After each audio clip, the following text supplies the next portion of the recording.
भाजपा नेता बृजभूषण शरण सिंह ने कांग्रेस में शामिल हुए बजरंग पुनिया और हुड्डा सरकार पर साधा निशाना। बृजभूषण ने अपने आवास पर मीडिया कर्मियों से की बात। इस दौरान उन्होंने कहा कि आज से 5000 वर्ष पहले द्रौपदी को दांव पर लगाया गया था। देश ने इसके लिए पांडवों को कभी माफ नहीं किया। इसी तरह देश की बहन बेटियों के सम्मान को हुड्डा परिवार ने दांव पर लगाया। रविवार की दोपहर ट्रांसपोर्ट नगर हादसे में घायलों से मिलने पहुंचे मुख्यमंत्री योगी आदित्यनाथ। लोक बंधु अस्पताल पहुंचकर घायलों का हालचाल जाना और अधिकारियों को सभी के उचित इलाज के निर्देश दिए।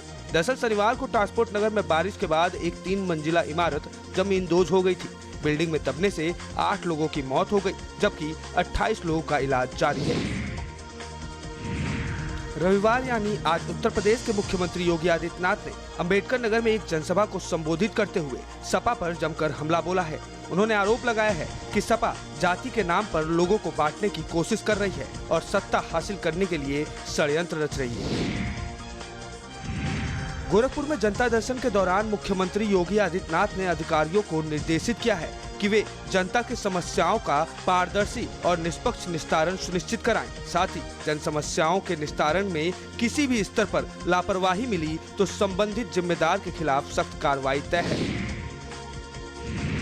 भजन गायक कन्हैया मित्तल ने कांग्रेस में शामिल होने का निर्णय लिया है। मित्तल ने कहा कि मैं जल्द ही कांग्रेस में शामिल हो जाऊंगा। कन्हैया मित्तल पंचकुला विधानसभा सीट से भाजपा से टिकट की उम्मीद कर रहे थे, लेकिन भाजपा ने यहां से वर्तमान विधायक ज्ञानचंद गुप्ता को ही टिकट दिया है। हालांकि मित्तल ने इस बात से इनकार किया है कि वो भाजपा से टिकट की मांग कर रहे थे। लखनऊ के ट्रांसपोर्ट नगर में एक इमारत ढहने के मामले में रविवार को यहां सरोजनी नगर थाने में FIR दर्ज की गई है।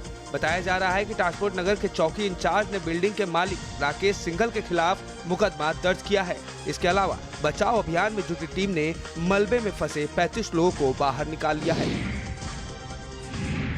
लखनऊ में 10 सितंबर को मदरसा बोर्ड की बैठक होगी। मिली जानकारी के अनुसार इस बैठक में नई मान्यता शुरू करने, पोर्टल पर छूटे मदरसों को अपलोड करने और नई शिक्षा नीति के अनुसार पाठ्यक्रम तैयार करने पर विचार हो सकता है।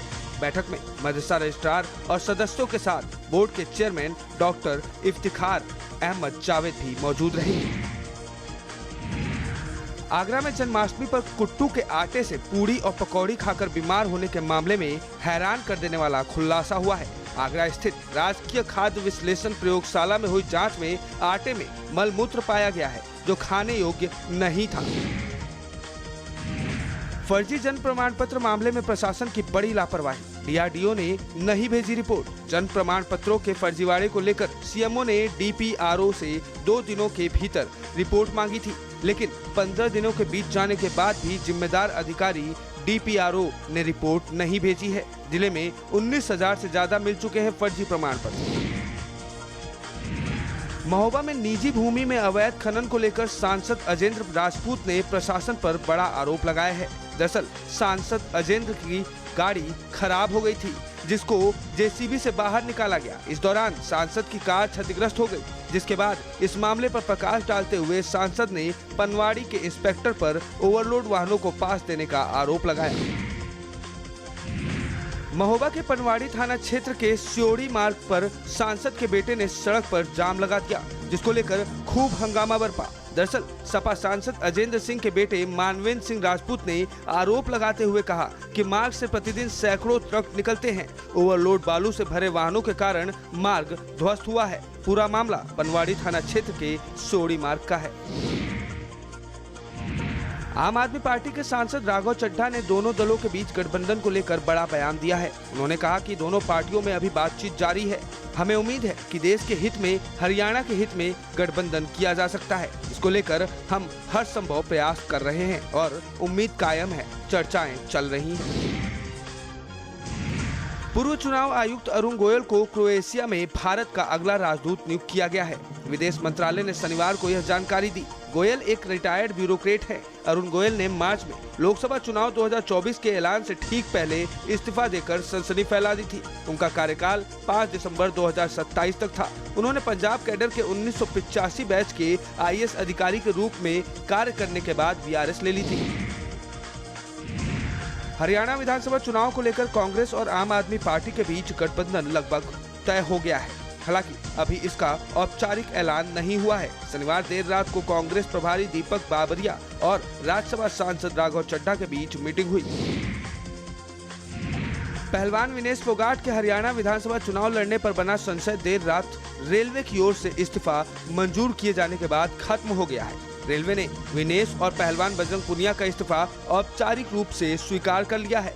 फोगाट का चुनाव लड़ने के लिए रेलवे की तरफ से अनापत्ति प्रमाण पत्र यानी कि एनओसी लेना जरूरी था, जिसके बाद देर रात इस्तीफा मंजूर होने से विनेश को बड़ी राहत मिली है।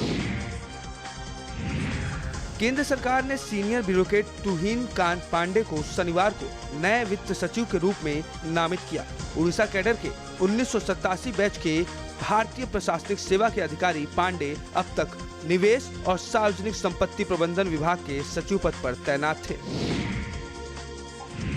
पीलीभीत के पूरनपुर में हिंदूवादी संगठनों ने जोरदार प्रदर्शन किया। हाल ही में हुए एक विवाद में चंगेज खान नाम के युवक की पिटाई हुई थी, जिसे इन संगठनों ने लव जिहाद से जुड़ा बताया। आरोप था कि चंगेज ने हिंदू महिला का धर्मांतरण कर निकाह कराया, हिंदू महिला को जबरन मीट खिलाया। साथ ही चंगेज की मां पर भी हिंदू महिलाओं से वैश्यावृत्ति कराने का आरोप लगाया गया है। लखनऊ में बिल्डिंग हादसे पर प्रधानमंत्री नरेंद्र मोदी ने शोक व्यक्त किया है। साथ ही घायलों के जल्द स्वस्थ होने की कामना की है। मृतकों के परिजनों को PMNRF से 2 लाख रुपए दिए जाएंगे। साथ ही घायलों को 50,000 रुपए देने का पीएम मोदी ने ऐलान किया है। प्रयागराज में रविवार दोपहर 2 मासूम बेटियों को चाकू से गोद कर मार डालने के बाद पिता फांसी पर लटक गया। करीब दोपहर 2:30 बजे जब पत्नी बाजार से वापस आई तब उसे घटना की जानकारी मिली जानकारी के अनुसार मृतक लल्ला उर्फ मनीष पेंटिंग का काम करता था और रम्मन का पूरा में किराए के मकान में 2 बेटियों और पत्नी के साथ रहता था। दिल्ली से जीएसटी काउंसिल की मीटिंग से जुड़ी बड़ी खबर सामने आई है। दरअसल इस पूरे मामले पर बोलते हुए आपकी मंत्री आतिशी ने दिल्ली सरकार रिसर्च ग्रांट पर जीएसटी के विरोध करने का ऐलान किया है। इस दौरान उन्होंने कहा कि कोई भी देश रिसर्च ग्रांट पर टैक्स नहीं लेता है। ऐसे में 2000 से कम के पेमेंट गेटवे ट्रांजैक्शन पर जीएसटी का हम विरोध करते हैं। उत्तर प्रदेश के अयोध्या में एक बार फिर रिश्वतखोरी का मामला सामने आया है। यहाँ पर बेसिक शिक्षा विभाग के खंड शिक्षा अधिकारी मसौदा के कार्यालय में नियुक्त सहायक लेखाकार अमरेंद्र प्रताप सिंह को रिश्वतखोरी के मामले में गिरफ्तार किया गया है। शुक्रवार की शाम को विजिलेंस की टीम ने उसे 1 लाख की रिश्वत लेते हुए रंगे हाथों पकड़ा है।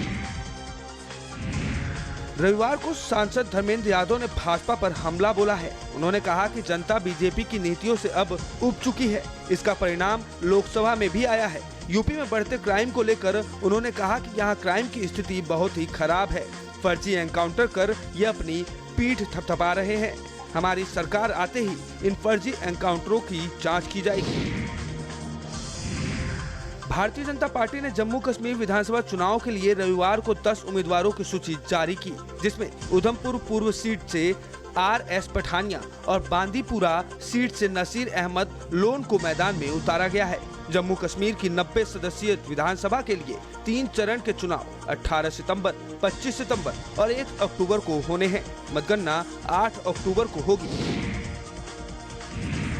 दीपिका पादुकोण और रणवीर सिंह आज रविवार को एक बिटिया के माता पिता बन गए हैं। अभिनेत्री ने पहली संतान के रूप में बेटी को जन्म दिया है। बिटिया के आगमन के बाद दीपिका ने इंस्टाग्राम पर पोस्ट शेयर किया है। इसमें लिखा है, वेलकम बेबी गर्ल 8/9/2024। इस पोस्ट को शेयर करने के साथ ही इस पर बधाइयों का तांता भी लग गया है।